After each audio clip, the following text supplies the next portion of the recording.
Le loup, le vrai, le loup à quatre pattes, figurez-vous, en Allemagne. Il est là-bas. L'Allemagne avait totalement pu se passer de loup pendant de nombreuses années, mais il a fait son grand retour, figurez-vous. Et ce qui est terrible, c'est qu'il est très à l'aise là-bas. La population de loups ne cesse d'augmenter, les meutes s'agrandissent et le loup se déplace. Bonjour Amaury, notre correspondant à Berlin va vous expliquer que le loup prend ses aises là-bas, là où vous êtes. Bonjour William, bonjour à tous. Effectivement, il prend ses aises parce que le pays lui convient très bien. C'est grand, c'est souvent sauvage et c'est souvent boisé.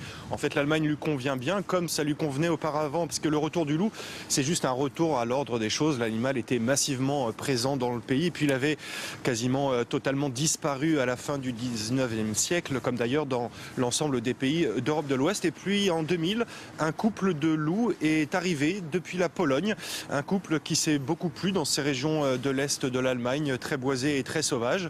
Ils se sont donc installés, ils ont fait des petits, même beaucoup de petits.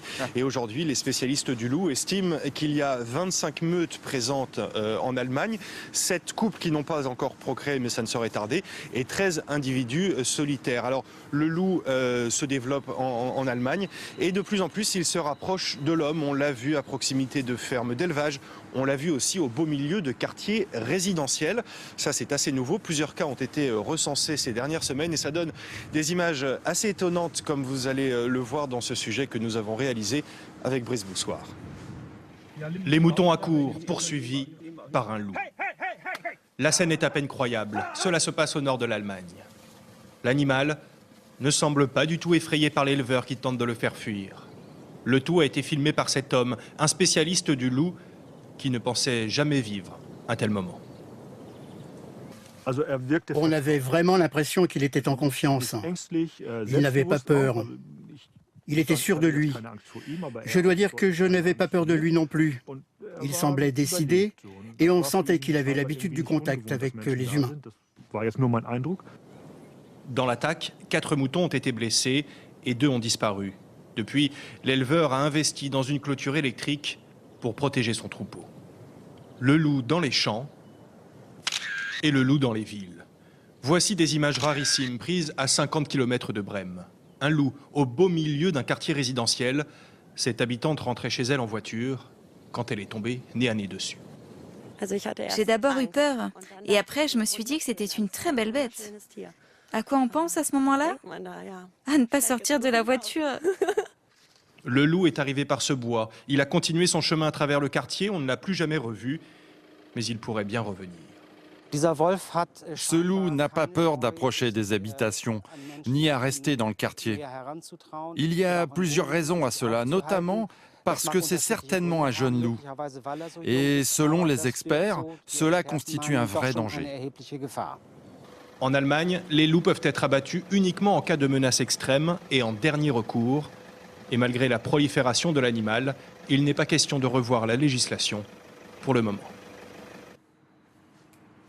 C'est vrai que c'est étonnant, Amaury, ces loups qui se rapprochent des villes et ils n'ont pas peur. Pourquoi est-ce qu'ils ne restent pas dans des zones non habitées? Ils ont faim, peut-être? Oui, c'est l'une des explications. Et c'est vrai qu'on pourrait se dire le loup, il préfère vivre en pleine nature, fuir le plus possible la présence de l'homme.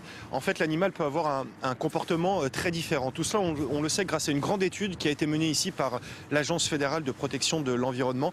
Les spécialistes de l'agence ont placé des capteurs GPS sur 6 loups et ils les ont suivis comme ça pendant plusieurs mois entre 2009 et 2011. Et cette étude nous a appris 2 choses très importantes.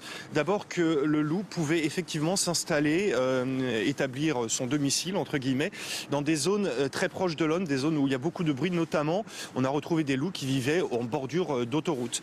La deuxième chose que l'on a appris, c'est que le loup est un animal qui peut voyager énormément jusqu'à 70 km par jour pour un jeune loup qui cherche à constituer sa meute. Ainsi, l'un des loups qui avait ce capteur GPS avait parcouru 1500 km dans toute l'Allemagne pour finalement se mettre en ménage avec une louve originaire de Biélorussie.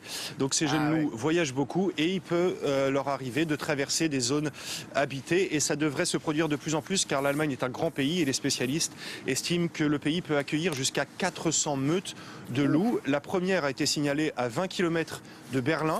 là où on se trouve. Alors Berlin, c'est une ville assez sauvage. On a déjà des sangliers en banlieue, on a des renards en centre-ville. Peut-être que demain, nous aurons des loups dans la ville, mais je vous rappellerai à ce moment-là. Oui, oui, si vous pouvez, hein. Sinon soyez prudents.